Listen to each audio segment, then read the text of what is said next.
Welcome back everyone, this will be my Joker 2 video. Todd Phillips just dropped a teaser for the movie with a couple really big Easter eggs revealing something about the plot, so we'll break it all down. If you're brand new to the channel, be sure to subscribe to get all the videos, and I will explain where this fits in the continuity because they just announced DC's Black Label and they also said that Todd Phillips would be advising them on doing other types of movies like the Joker franchise movies, which will be separate from what Matt Reeves is doing with the Batman movies and all of those spin-offs, like a slightly different continuity, but it'll all make sense, don't worry. But recently, you probably saw on your feeds, Todd Phillips dropped a teaser for Joker 2 with Joaquin Phoenix. Like, the movie is real, it actually exists now, and they'll get ready to shoot it really soon. There was a title reveal and the full script, like it's basically good to go, because they're getting ready to film it.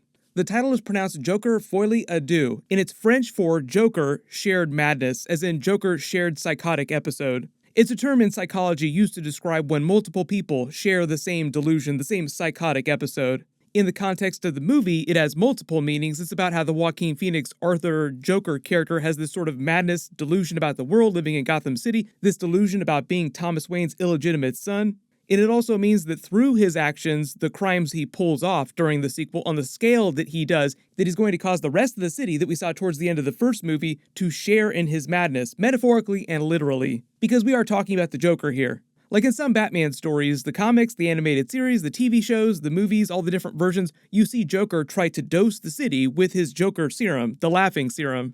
In the context of Arthur's Joker character in the first movie, it was more of a metaphorical thing because the crowd was already in the middle of rioting because of the current state of Gotham City and this big class divide in what was going on with the mayoral race and Thomas Wayne's run for mayor. The way they play things during the Joaquin Phoenix Joker movies is more real world, instead of going full comic book like the Justice League Snyder cut and all the movies related to that line, like the Black Adam movie that I just did a trailer for. The fun fact about the Joker serum too is that it's actually derived from the Scarecrow fear toxin, but we haven't had the Scarecrow inside the Joaquin Phoenix Joker universe yet. And even though it is possible that he could use some version of the Joker serum during this Joker sequel, I don't think they're going to play it that way. I think they'll keep it in the realm of metaphor when he talks about sharing his madness with everyone. Like through his actions, through the media, people will watch it, like the people who are rioting, and it'll just get crazier and crazier and crazier, and he'll start to win them over through his actions. And they will then begin to share in his madness. It's not like he's going to go around dumping a bunch of fear toxin or Joker toxin into the water supply. That's the really cool, the really insidious thing about the first Joker movie is that he doesn't need any kind of Joker toxin like that. It's all about the role of the media and all this. Like in the case of the first movie, it was his broadcast at the end that helped push his exploits to legendary status,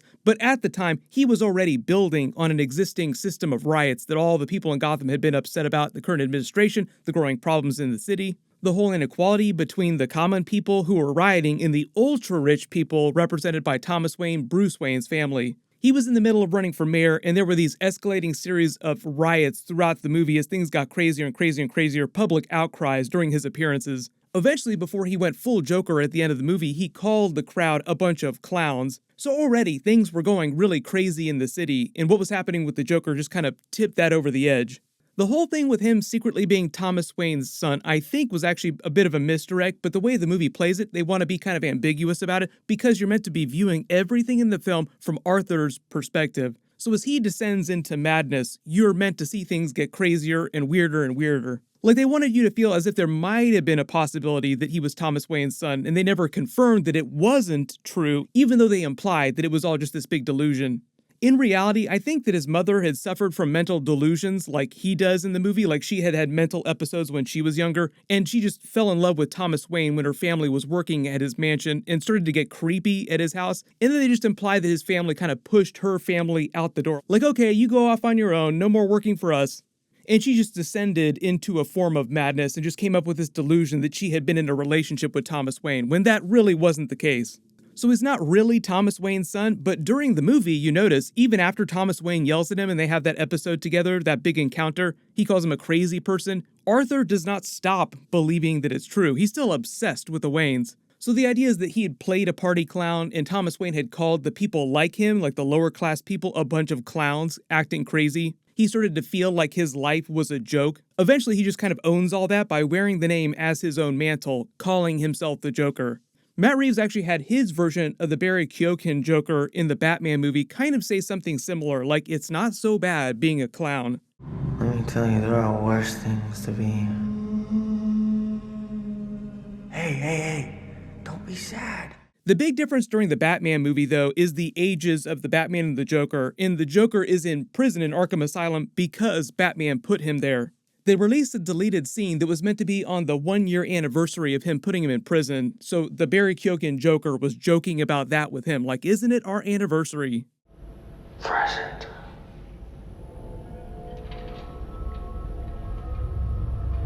Almost our anniversary, isn't it?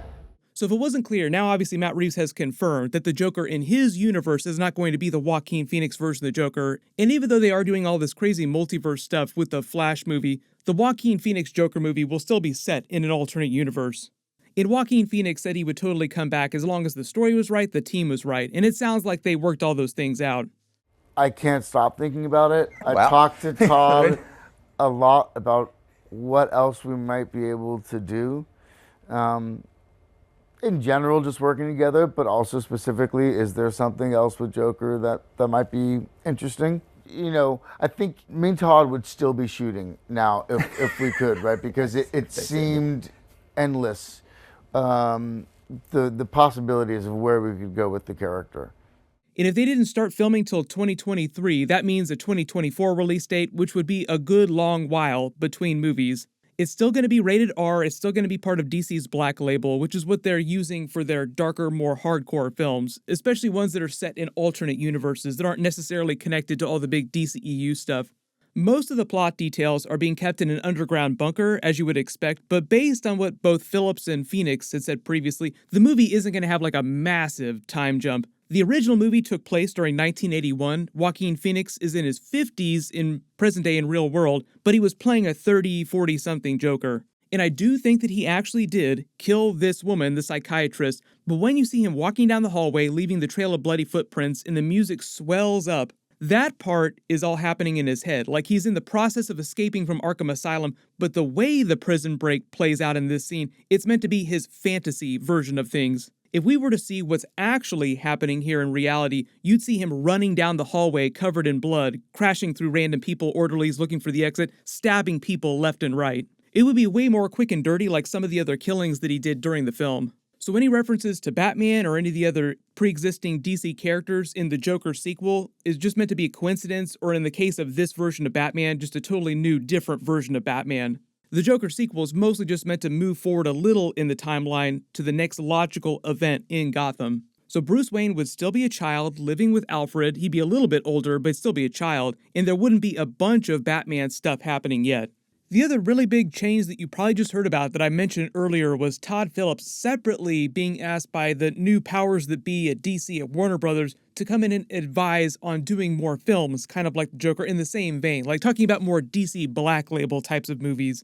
That means more mid-budget movies, like movies that are closer to like $90, $100 million about villain characters. Different from what you would think of your traditional big superhero type of DC film, like a Batman movie. Matt Reeves has talked about doing lots of spin-offs for his characters, like there's the Arkham Asylum TV show, there's the other Batman-based TV shows on the Robert Pattinson version of Batman. That's not meant to be DC Black Label stuff. All the stuff that Todd Phillips would be doing or helping advise or producing at Warner Brothers if other directors come on to do them is meant to be a different line of continuity. One of the exceptions now would be like doing a Riddler film. Like they just did the Batman movie with Robert Pattinson. The Riddler was the main villain, even though it sounds like he's only inspired to take the name the Riddler by the end of the film. Like he hasn't fully become comic book Riddler yet, but he's thinking about it in the cell there with the Joker. So Todd Phillips would probably swerve on doing a Black Label Riddler film, but there's many, many other villains in the DC toy box that they could do. Personally, I actually think that that's been one of DC's strengths. They just announced that Marvel is finally doing a Thunderbolts movie, and they said that they pitched it kind of like the Marvel version of a Suicide Squad film. One of DC's big advantages over Marvel the past couple years has been their willingness to do R-rated, villain-based films. Don't be surprised if they also take the same approach with the TV stuff on HBO. Remember though, DC Black Label stuff intended to be different continuity, but I think we'll just take that on a one-at-a-time basis. Like when a new show or a new movie comes along, I'll talk about where it fits in the continuity. But everyone click here for my brand new Black Adam trailer video and Easter eggs, and click here for my brand new Marvel Thunderbolts announcement video. Thank you so much for watching, everyone stay safe, and I'll see you guys in the next one.